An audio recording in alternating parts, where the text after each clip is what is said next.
السلام علیکم ورحمۃ اللہ وبرکاتہ۔ شب قدر کی اہمیت اور فضیلت سے متعلق قرآن مجید کی سورۃ القدر کی کچھ وضاحت گزشتہ کلپ میں آئی تھی۔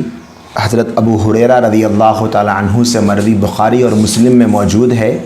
آپ فرماتے ہیں کہ نبی کریم صلی اللہ علیہ وسلم نے ارشاد فرمایا، من قام لیلۃ القدر ایمانا و احتسابا غفر له ما تقدم من ذنبہ، او کما قال علیہ الصلاۃ والسلام، کہ جس نے شب قدر میں قیام کیا ایمان اور احتساب کے ساتھ تو اللہ تبارک و تعالیٰ اس کے اگلے پچھلے گناہوں کو معاف فرما دیتے ہیں۔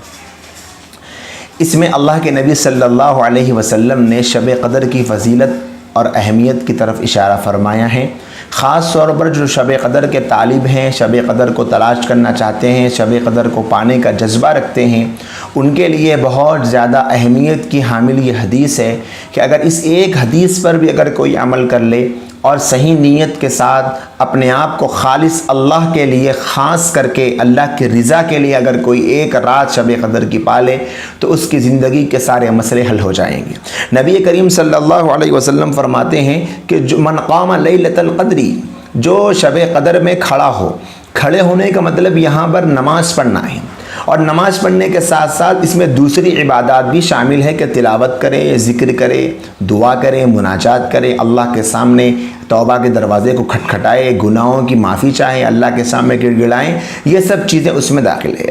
ایمانن کے معنی ہے یقین کے ساتھ، کہ اللہ کی ذات عالی پر یقین ہو کہ میرا اللہ مجھے ضرور معاف کرے گا، ایمان کے معنی، اور احتساب کے معنی ثواب کی امید کے ساتھ۔ دیکھیں ایمان اور احتساب دو الفاظ یہاں پر استعمال کیے گئے ہیں کہ جس کو اللہ کی ذات عالی پر جتنا یقین ہوگا، جتنا اعتماد ہوگا، اس کو جتنا ایمان ہوگا، اور اللہ کی ذات عالی سے ملنے کا جس کو جتنا یقین ہوگا، اتنا ہی وہ اللہ تبارک و تعالیٰ کے قرب کے درجوں کو پاتا چلا جائے گا، اور جو جتنا زیادہ اپنے رب کریم کے قریب جانا چاہے گا اس کے لیے مواقع ہے، اس کے لیے موقع ہے، اس کے لیے وقت ہے کہ وہ رات کو تلاش کرنے کے لیے نماز پڑھے، ذکر کرے، عبادت کرے، قرآن کی تلاوت کرے، مناجات کرے، اللہ کی طرف لو لگائے، اور پھر یہ سب کچھ جو کر رہے ہیں وہ احتساب یعنی ثواب کی امید بھی ہو۔ ایسا نہ ہو کہ اللہ تبارک و تعالیٰ کے لیے نہ کر رہے ہیں، اللہ کے لیے اخلاص کے لیے اسقاط نہیں کیا جا رہا ہے، بلکہ لوگوں کو دکھانے کے لیے، ایسا نہ ہو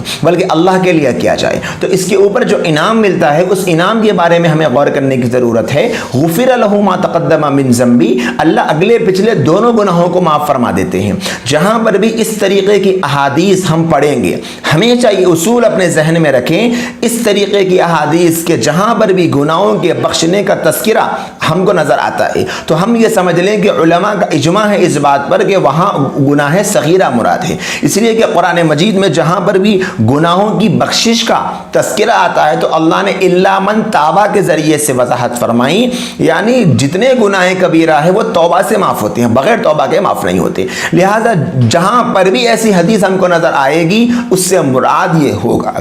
کہ یہاں پر صغیرہ گناہ مراد ہیں اور گناہ کبیرہ بغیر توبہ کے معاف نہیں ہوتے۔ اس سلسلے میں حضرت شیخ زکریا علیہ الرحمہ کے والد بزرگوار مولانا یحییٰ صاحب نور اللہ مرقدہ، وہ بھی بہت بڑے استاد حدیث گزرے ہیں، وہ یہ فرمایا کرتے تھے کہ یہاں پر جو